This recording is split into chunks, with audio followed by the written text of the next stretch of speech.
श्री स्वामी समर्थ. तर मी ना ब्लाऊजला एक पट्टी वेगळी लावलेली आहे.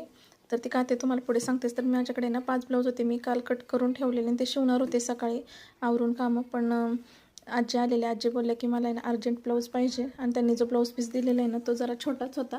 तरी पण त्या म्हटल्या मला काही करून दे शिवून, कारण त्यांना अर्जंट पाहिजे होता म्हणून. तर तो 4 टक्स ब्लाऊज होता. तर मी माझ्याकडे अस्तर पण नव्हतं. तर त्या बोलल्या तुझ्याकडे जे अस्तर असेल ते लाव, जरी मॅचिंग नसलं तरी चालेल, आतून दिसत नाही. तर मग मी अस्तर कट करून घेतलं, लगेच ब्लाऊज पीस पण कट करून घेतला.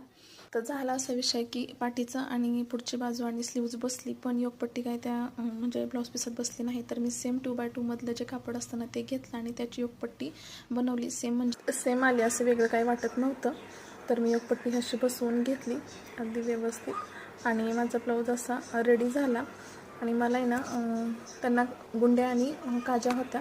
तर मी काजा मशीनवरतीच केल्या आणि लगेच कट करून घेतल्या आणि गुंड्या बसवून घेतल्या. आणि आजी पण घ्यायला आल्या आणि त्यांच्या अंगात पण एकदम व्यवस्थित बसला आणि त्यांना तर खूप आवडला.